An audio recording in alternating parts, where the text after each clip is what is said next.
Hi, I'm Dr. Raj Sundar, a family physician and a community organizer. You're listening to Healthcare for Humans, the show dedicated to educating you on how to care for culturally diverse communities so you can be a better healer. This is about everything that you wish you knew to really care for the person in front of you, not just a body system. Let's learn together. Welcome to Healthcare for Humans. Today we're starting a new journey with the launch of our Latine series. With so many communities and topics to cover, I've decided to have multiple series running simultaneously. Many of the recent episodes have talked about the API community, the Asian American Pacific Islander community, and there are many other topics and communities to cover there. But I didn't want to delay the release of the Latine series, so I'm kicking it off today with this episode. Let's talk about terminology before we get started. 1, it's confusing. 2, it seems important and not important at the same time. And 3, it's actually about autonomy and self-determination. Let me explain. Trying to organize this series, I was struggling to figure out what term I should use. Compared to other episodes where there was a specific ethnicity, the word Latino, Latina, Latinx is a term that is not based on a specific country. It's actually a term that's used to describe a very diverse group of people from very different countries. We use it as clinicians a lot, defining the background of our patients, or healthcare systems and public health analyzing different populations. And if you're doing this work, there's a lot of disagreement on what term to use. And I've witnessed others becoming flustered by the complexity of this terminology. And I have to admit, at times I become flustered too. Because if I use the term Hispanic, it was overly academic and something people used in the census, but not by the people that are actually part of the community. Very rarely do people say, I'm Hispanic. And then you have the term Latino that's commonly used, but there's a movement to change that term because it wasn't gender inclusive.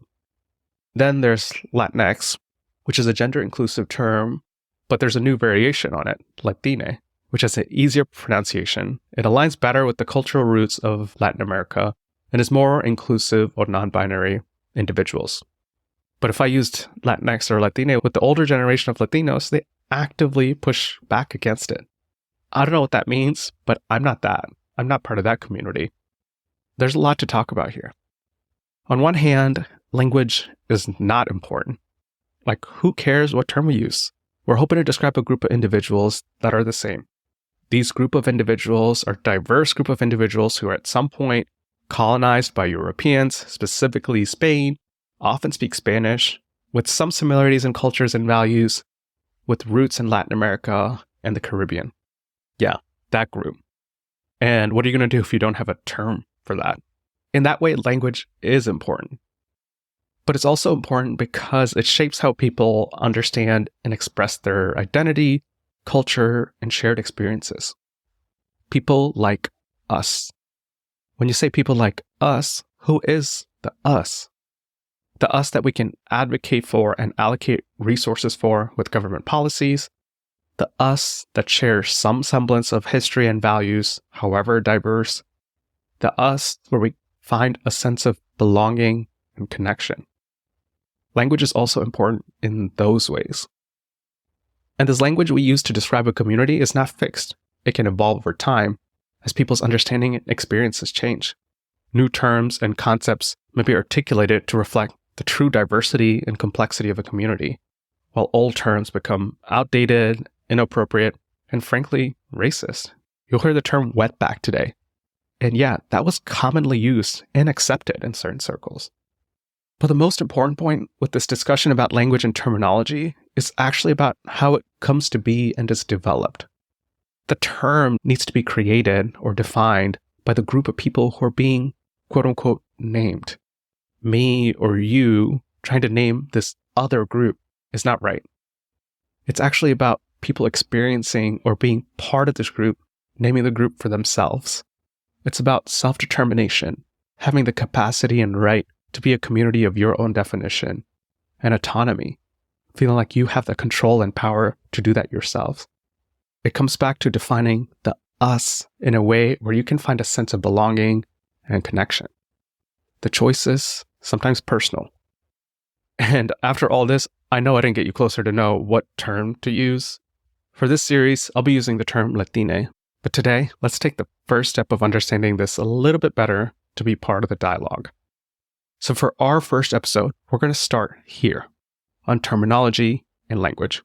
I'm thrilled to introduce our guest for this episode, Dr. Garcia, a historian and a professor who has a PhD in Mexican and Chicano history and has authored 5 books. Check him out on jerrygarcialives.com. Daniel Padron is our other guest today, who's a community health educator and someone who has been instrumental in putting this series together and imagining what this could look like. I also want to acknowledge all the others who have helped put this together. You'll find their names in the show notes. This will be part 1 of our conversation with Dr. Garcia and Daniel. Thank you as always for tuning in to Healthcare for Humans. And for those of you who are joining us for the first time, welcome. You can listen to our podcast on any platform, including Apple and Spotify, and visit healthcareforhumans.org to sign up for updates and access our full archive of episodes. And without further ado, here's Dr. Garcia and Daniel. All right, welcome to the show, Daniel and Dr. Garcia. It's a pleasure to have you both here. Thanks for having me. Thank you for the invitation. Let's do a quick intro. Maybe you go first, Daniel, and then Dr. Garcia. Hello, everyone. Thanks for showing up to the episode. My name is Daniel Padron, and I am a community health educator within the Office of Community Outreach Engagement. Nice to meet you, Daniel. I'm Dr. Jerry Garcia. As I mentioned, I'm originally from Quincy, Washington, a little community in Eastern Washington where I was born and raised. And then I was fortunate to start my educational journey. And after I finished my PhD at Washington State University, I've been a professor at various institutions, and I'm currently in Fort Worth and teaching history, which is my background. I teach Chicano, Latino history, amongst other classes, but those are my favorite courses, anything dealing with history. Thank you for being here. Well, we have an audience that's throughout the United States, so we'll try to cover all aspects and then zoom in on Washington State because you all are from here. And it's so great to have the perfect people for the podcast episode. And I think I have it here. So Daniel, I wanted to start out actually talking about your family history to get people anchored into history, ancestors, and how people end up where they are. Thanks for allowing this time. I will give a background about my family history in Washington State. For some context, my great-grandparents, born in 1931 and 1934, both moved from Mexico in 1952, mainly doing farm labor, working in fields, picking rocks, anything they can do or that was provided or offered to them. Speed up a little bit. Grandpa Roy was born in Arizona in 1952. My grandmother was born in Mexico in 1952. They met in Washington in 1974. A year later, my mother is born. And so we start to see a 3rd and 4th generation starting to be born in Washington. I was just kind of looking at the dates, and here in 2052, I know it kind of seems far away, but that will be 100 years in which my family has had history in Quincy and Washington. So that was really cool to realize. Myself, I was born in 1992 in Wenatchee, Washington. So 30 years of Washington history, if you will. Thanks, Daniel. I talk about history a lot, although a lot of people who are listening are clinicians, and I'm always trying to convince people understanding history is important. You said it felt good to understand the history of your family. And how does that link to your mental health and well-being? I think, as many clinicians know, a lot of what we do is dictated by our social networks, whether that's family, that's peers, that's work life, that's school life. A lot of what they're doing is what we consider quote unquote normal. So looking at that and looking at health, and if certain populations are receiving or accessing healthcare, and what are those reasons being for that? Is it have to do with their previous generations not necessarily having afforded the time to go and seek care? Were they just about, I have to go clock in, I have to clock this many hours to get this number on a paycheck to provide for my family? So thinking in that context of why do I not to go to the hospital to receive care when I know that I may have something wrong with me? What are those reasonings? And I think a lot of it does stem from what your family did. Growing up, I had a mother who was within the health field system. So I did get routine checkups. I did go to the yearly physicals. I did all that sort of things. But I acknowledge when speaking with community-based organizations, when they did have insurance and access and availability, they, for whatever reason, just didn't necessarily feel it was a priority that they needed to do preventative screenings or do the routine checkups. And I think that might come from what we did generation-wise. I think it is starting to change the more awareness, education, and access to information that we are afforded via our phones and social media, whatever it may be. To add to that, I think our healthcare systems not necessarily turned a blind eye, but don't acknowledge how much these communities of color or migrant communities are able to accomplish with little access to proper resources, being in the appropriate materials, being able to navigate the healthcare system is kind of a challenge all of in itself. Yeah, I think it's important to acknowledge what your family did, what your peers are doing, what your social network's doing, and how is that impacting your health negatively or positively. Thanks so much, Daniel. I've found a lot of power in what you just said, because I do think about how a lot of our values and beliefs are instilled in us from our family and the generations prior to us and our ancestors who chose those values because of the context they were living in and had to find ways to survive and thrive in a world that often wasn't supportive, especially if you're an immigrant coming to a foreign land. And thinking about what does health mean to a population? Why aren't they getting the healthcare they need? You really have to dig into history of like, why wasn't it a priority? Because they were just trying to make it through the day and didn't have time to get to healthcare. So when you were growing up, you never thought going to the doctor was a normal thing. So all of those are important to understand because now we have to figure out how to support these communities, how to unlearn some of those coping mechanisms that healthcare is not accessible. Well, we need to make it accessible first, but once we do, the underlying belief that healthcare is not important or is not made for us, we need to first create it and then get people to trust that we can provide that care for them. Thank you, Daniel. Dr. Garcia, I wonder if we can provide some clarity on some terminology. Hispanic, Latinx, Chicano, there's so many words that people used, sometimes interchangeably. And I don't know if people fully understand what they mean. So could you provide some clarity on these terms? I'll certainly try. Absolutely. Well, first, Danielle, thanks for sharing that story. A lot of commonalities, of course, between your family and my family. Our families grew up together there in Quincy. So your story is very familiar to me. Yeah, thanks for sharing that with the audience. Appreciate it. Yeah, getting back to what I call labels and names in regards to the Chicano Latino population of the United States. You know, it's one of the things that it's kind of difficult to avoid when you're talking about the Chicano Latino population is all the names that have emerged since we've been part of the United States going back to the 1830s, 1840s. There's actually quite a few. I have a whole list that I go over in my classes. You're right. It's important to know why some of these terms, why they emerged, and then they disappeared, some never to return again. For example, we look at the 19th century, post-1848, and we'll talk about the significance of that year a little bit later. But there are terms like, Spanish American, Hispano, Latin American. Those aren't used too much anymore, but they're very popular for a very long time. And for historical reasons, oftentimes when you look at these labels, it's often about the time period and what is happening to the Chicano Latino population during that given moment in history, especially in regards to the political climate, social climate, economic climate, and how they're being treated. And I'll just mention one term from the 19th century to provide some clarity. For example, I mentioned the term Spanish American a little bit ago. That was a very popular term in the 19th century, post-1848. And it can get kind of confusing until you understand the history. So one of the things that we'll probably mention a little deeper is 1848 is an important year because that's when we get our first Latino group incorporated to the United States. And those are people of Mexican ancestry who were part of northern Mexico, which was invaded and conquered by the United States with the war ending in 1848. So what you have to understand is the condition of Mexicans during that time period in regards to a new population of whites who have come into what we call the conquered territories, which would include Texas, New Mexico, Arizona, California, et cetera. And the climate was pretty bad. So that's one of the things we had to understand in regards to some of these labels. For example, the term Mexican was alive and well during this time as well.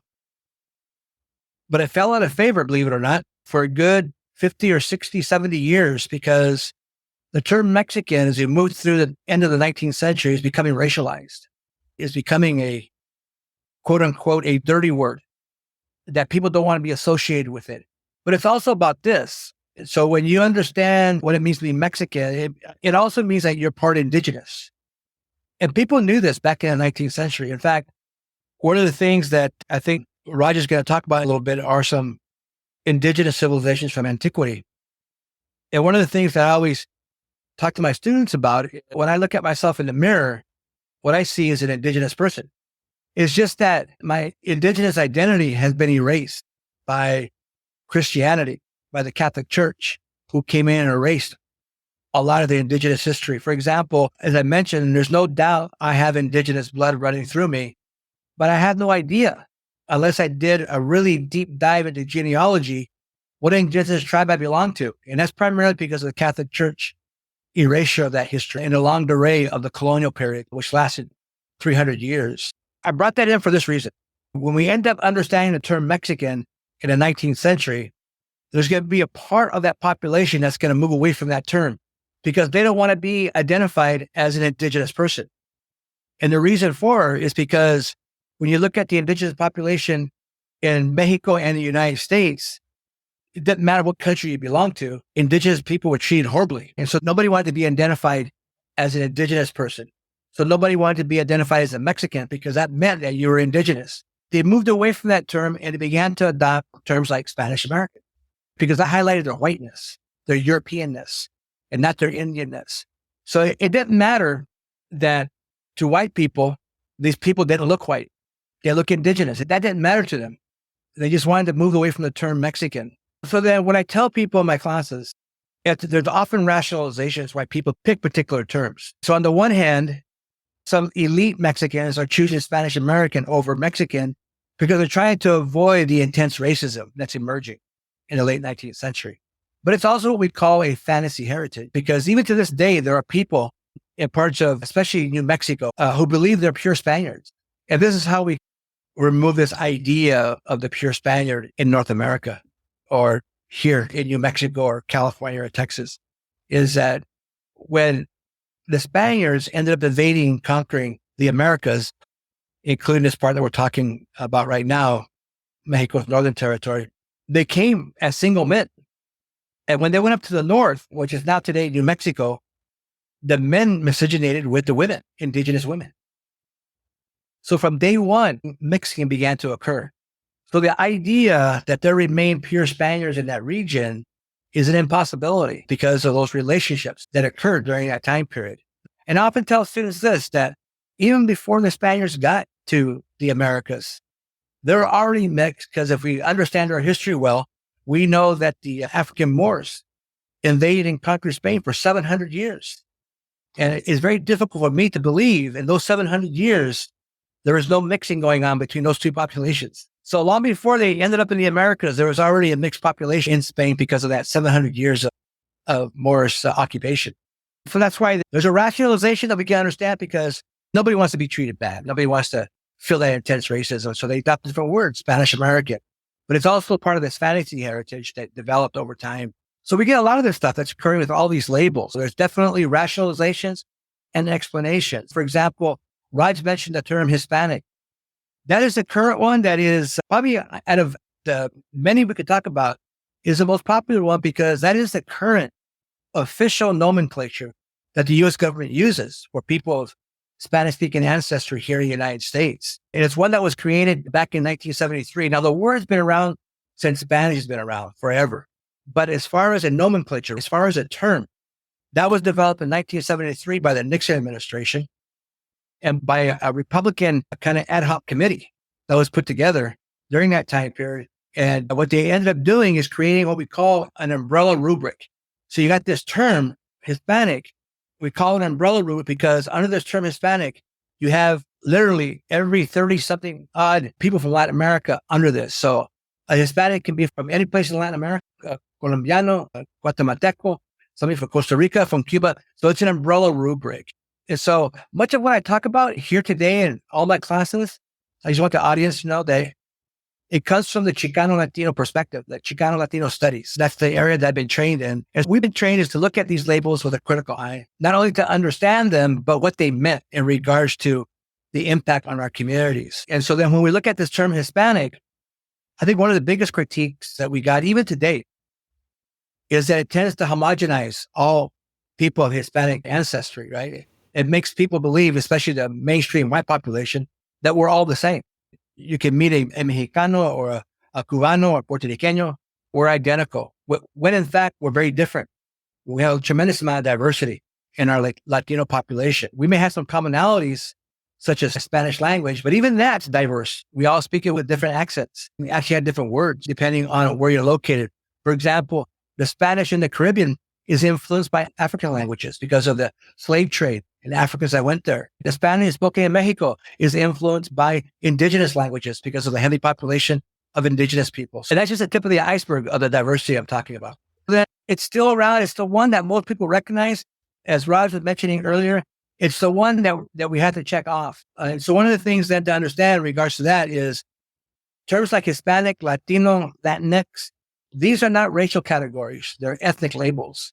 So that's why then when you look at the census data, going back to Raj's earlier comment, is that you will never see any of these terms as a racial choice for people Hispanic ancestry to choose, right?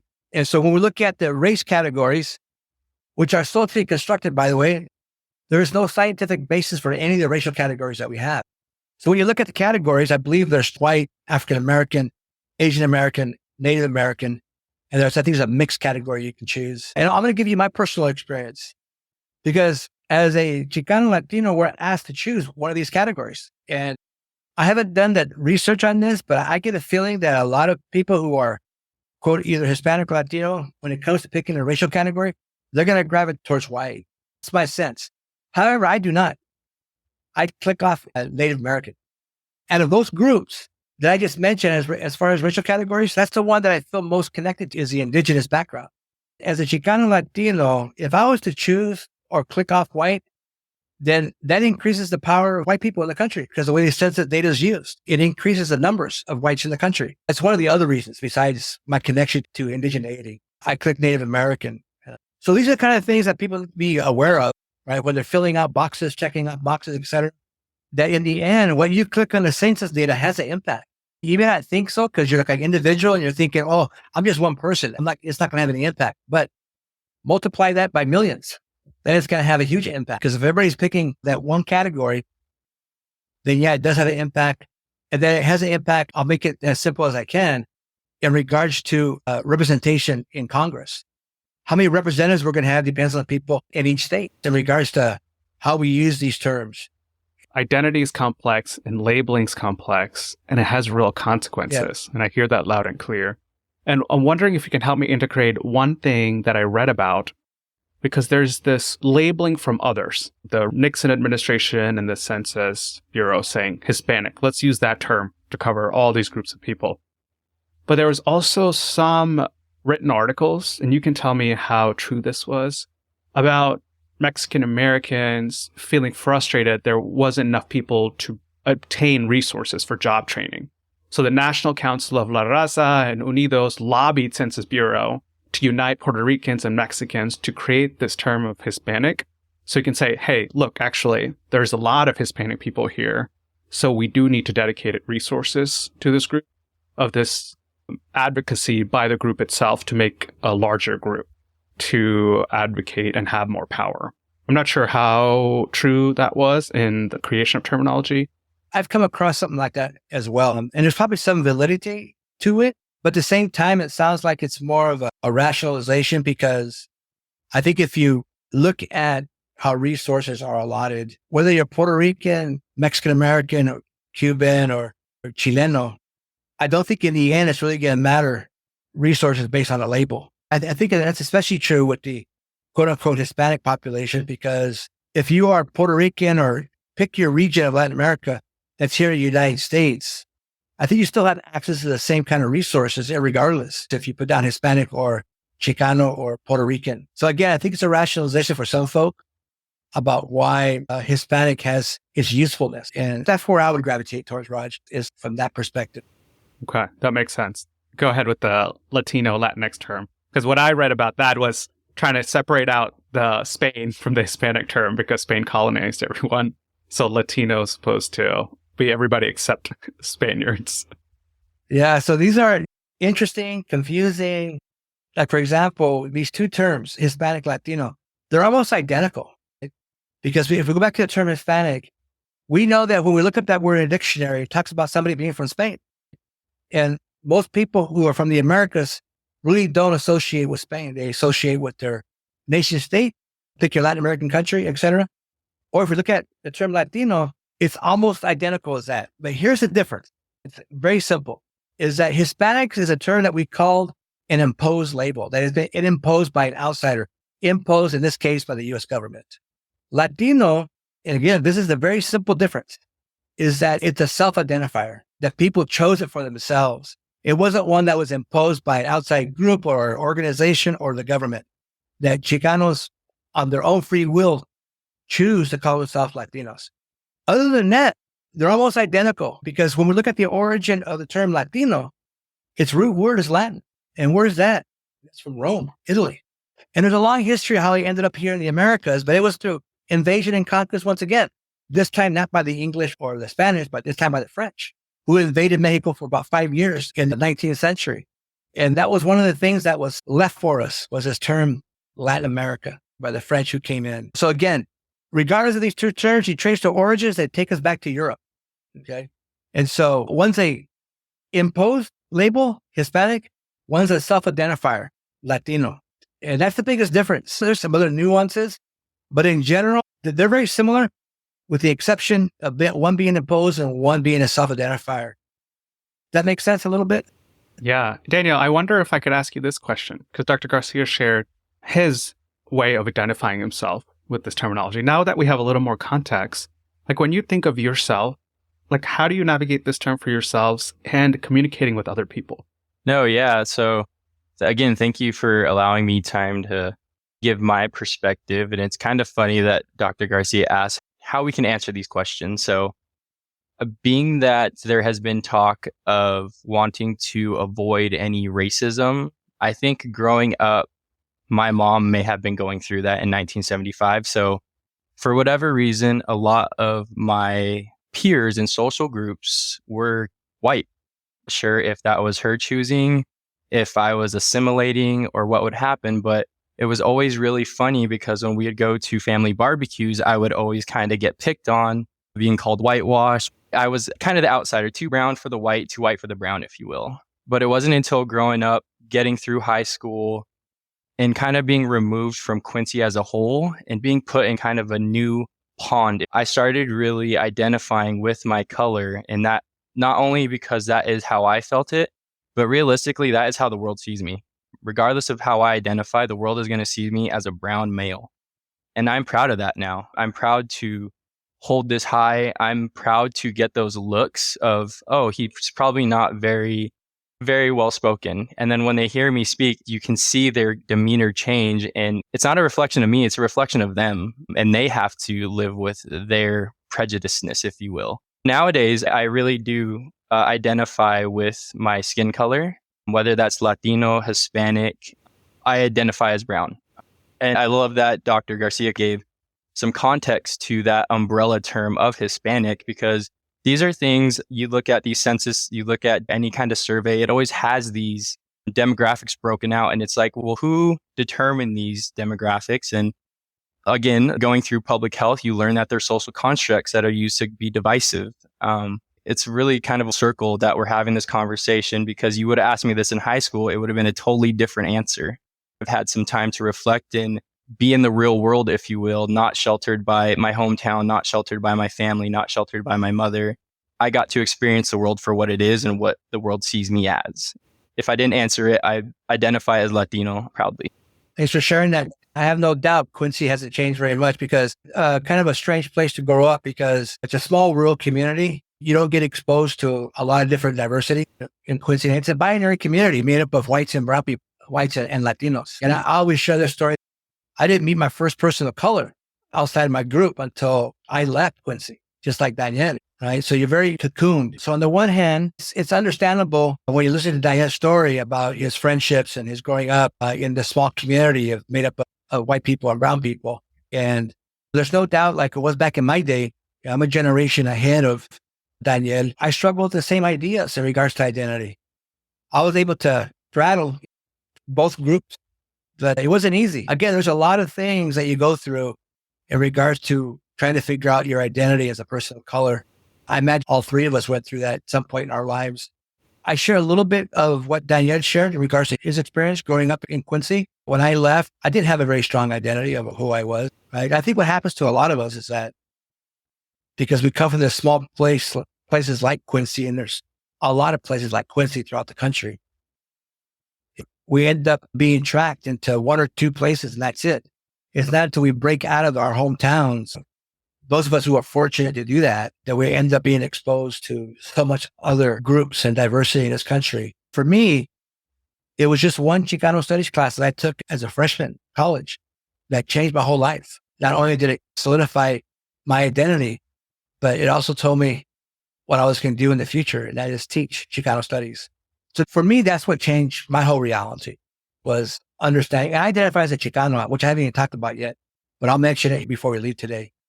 But again, thank you for sharing that, because it brings back a lot of memories from my time in Quincy as an individual going through K through 12 in that system.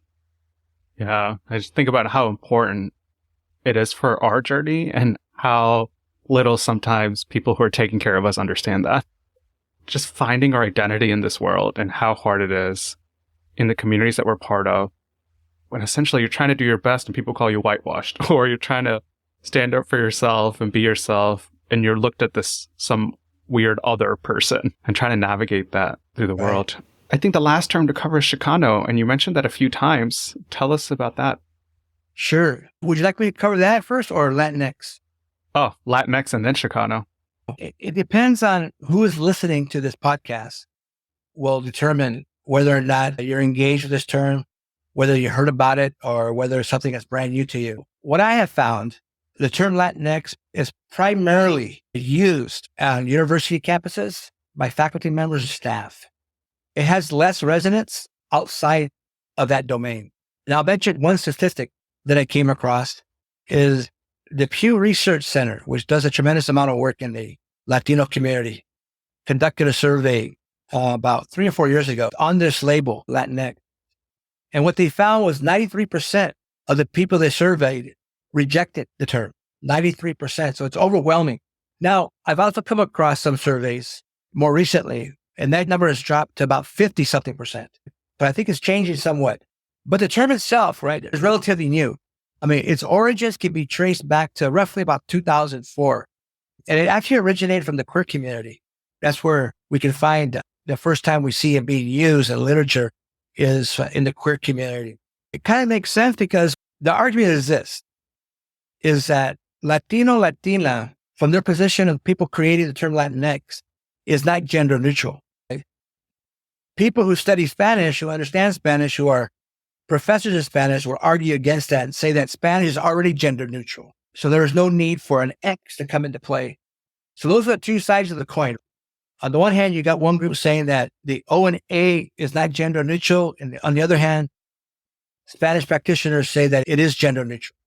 And of course, the X came into play because it does create, from that perspective, people who are using that term, not only a gender neutral, but also a non-binary label, which means that there are a lot of people in this country who, first of all, don't want to be identified as male or female. There are other groups, right, in this country who don't want to be identified also by binary mode of what they consider a social construction of gender.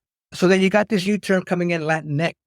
It's becoming more popular. If you trace it back to 2004, fast forward even 10 years to 2014, it's hardly known, right? But we fast forward another 5, 6, 7 years. Now it's a talk of the town. Now it's being debated, right? Now there are scholarly articles been written on this term Latinx, right? So the good thing I like about this term is a dialogue in regards, again, another form of identity. But whether you identify as a male, female, non-binary, etc., is creating that dialogue. Me personally, I'm kind of on the fence in regards to this because here's the one thing as a historian looking at all these labels over time. One of the things that would bother me if I found out that this label was imposed by a non-Latino group, then I would probably have to reject it outright because then that would follow a pattern.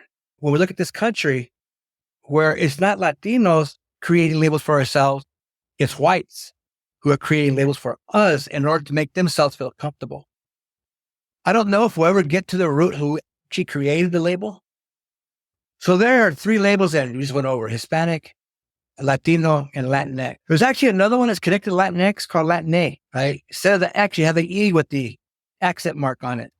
It's coming around a little bit. People who are against the X, but who are also against the Latino, Latina, tend to prefer Latine. Any questions on that, Danielle or Raj? Again, I don't really consider myself an expert on the term Latinx. I've read about it and I know about it and I'm able to give this kind of discussion about it. But to go even further into the weeds, I'd probably say for myself, I had to stop at this point. I think that's good. Just having more context, because it's hard to find that context in a nuanced way. Yeah. Especially these days, whenever you Google or look up something, it's optimized to give you same articles over and over about certain terminology. Right. So I feel like my mind's exploding with all the knowledge. So this is helpful. I think kind of a theme that I've been hearing here is this idea of identity. This is all connected. It's all connected in regards to figure out who you are as an individual, your self-identity. And that's so important for some of the reasons that Danielle mentioned earlier. I mean, in the end, and I think everybody recognizes this, or many people do, is when you have a very solid, strong self-identity, that just makes you a more powerful individual. And I think Danielle mentioned it gave him more confidence in regards to who he is as a brown male. And that's what we're talking about and that's what we need in our community, is that level of confidence so we can move our community forward. I think it's not just important for me, but it's important for people that look like me. Growing up, going to the doctor, there wasn't a lot of representation of physicians who looked like myself. There wasn't a lot of people at these applied internships that look like me. So I think if anything, if I can be someone to look up to who resembles or they can relate to, is really where I have found that strength in being comfortable in my own skin, is that it's not necessarily me, but those who are coming after me, my family, my younger cousins can see, oh, this is doable. We can get out of Quincy. We can do what you want, essentially. I know it's kind of a cliche, shoot for the stars, shoot for the moon, do whatever you want. But no, truthfully, you can. You're self-advocate and you know who you are, what you stand for. Absolutely. I love it. Okay, let's wrap it up, Dr. Garcia, with the Chicano terminology, and then we'll move on to history. There's a couple of reasons why I identify as a Chicano. The easiest perspective is that, first of all, it's the field that I teach it. And as I mentioned earlier, I took my first class as a first-year student at Eastern Washington University. It really changed my life dramatically. And as I continue to take classes and understand the Chicano experience in the United States, that I understood that this term had a long history. And that history is not unlike many other labels that we kind of discussed, right? It had kind of a strange origin story and ebbs and flows to it. The term itself is indigenous. It can be traced back to antiquity for a very long time. I'm talking hundreds of years, if not longer. This term was really kind of a derogatory term, negative term, because people associate a Chicano or Chicana as somebody who was criminally prone, a delinquent from the working class. So then parents didn't want their children associated with this term, competing terms. For example, I think Raj, you mentioned earlier the term Mexican American. That's another label that we could go over if we wanted to. But that was really the preferred label for the first half of the 20th century, was Mexican American here in the United States. And again, to put it into historical context, even though we could probably find more diversity beyond Mexican Americans in the United States, the overwhelming majority of people labeled Latino in this country were of Mexican origin for a very long time, until really the 1960s, 1970s. We really don't see more diversity in the Latino population until certain things begin to happen, historical events that are going to push Latin Americans into the United States. So up until that point then, we're really talking about a Mexican diaspora here in the U.S. So then Mexican American is the preferred term, right? Parents prefer that one for their kids rather than Chicano. Where that changes, and this is important, kind of a demarcation point, where that changes is the 1960s Chicano civil rights movement. Chicano activists of that time period adopted that label for their movement and for their identity for a couple of reasons. One is because they understood for generations this had been a negative term, and they wanted to turn this negative term into a positive term. And the way they did that is by telling people that a Chicana is not somebody who's criminally prone, not somebody who's delinquent, not somebody who doesn't care about the world. It's just the opposite of that. A Chicana now means somebody who is an activist, somebody who's involved with their community, somebody who wants to change their worldview in regards to what is taking place in their communities. That's what it meant after post-1960s to be a Chicana. And so it was a Chicana activist of the 60s that really kind of turned that label on its head. There's one other thing that I do want to mention, and it's connected to this. So in my classes, there are 2 rows of labels that I discuss. One row is the ones we've been talking about right now, these last 4 or 5. The other side are the derogatory terms that have come up, right? And the only one I'll mention here today, because it's connected here, right? This is an educational setting, probably only the one place we can say this word, and that is the word, quote unquote, wetback, right? And so I had no doubt that everybody's heard that, primarily because of popular culture, but unfortunately it's still used today. That term, quote unquote, wetback, was popular for 70 years. It was used in replacement of the word Mexican. And here, I'm not talking about just racist people saying this. I'm talking about U.S. government documents, newspapers throughout the country. Instead of saying Mexican immigrants, they would say wetbacks. I guarantee you go to any newspaper that's talking about Mexicans in the 1940s, 50s, 60s, even into the 70s. Instead of seeing the word Mexican, you'll see the word wetback. So here's what happens. These same activists from the Chicano movement put the word out. That word, wetback, was no longer to be used because of the harmful impact and effect it's having on the community. And that's all it took, believe it or not. It took a moment or two, but when the word was put out to the community that this term was no longer to be used, everybody stopped using it, from the government to newspapers to the average person on the street, except your racist people who still use it to this day, right? But it's connected because that's the kind of worldview I'm talking about. That's the kind of view that Chicano and Chicana activists wanted to see in the post-1960s era. And it's why I identify as a Chicano, because of what it represents more than anything else. That's just a world that has opportunity for everybody and not just a select few. That's not only my definition of it, but I think anybody who identifies as a Chicana has that same idea. And then more importantly, the field that I teach it has that worldview. I teach that every day in my classes at some level. Thanks, Dr. Garcia. I did not expect to talk about this for that long because I didn't understand the depths and nuances of these terminology compared to my 4 lines of notes that I had. But thank you for sharing that. I had 15 years to research these terms. Thank you for joining us on this episode of Healthcare for Humans. I hope you found this conversation informative and thought-provoking. Remember, caring for culturally diverse communities requires an open mind, a willingness to listen, and a commitment to ongoing education. If you have any questions or feedback, I would love to hear from you. You can reach me through our website at healthcareforhumans.org or any of our social media channels. Until next time, stay curious, stay compassionate, and keep putting people at the center of your care. This is Dr. Sundar, signing off. This podcast is intended for educational and entertainment purposes only. Views and opinions expressed in this podcast do not represent any of the participants' past, current, or future employers unless explicitly expressed as so. Always seek advice of your physician or other qualified healthcare provider with regards to your own personal questions about what medical conditions you may be experiencing. This Healthcare for Humans project is based on Duwamish land and makes a regular commitment to real rent Duwamish.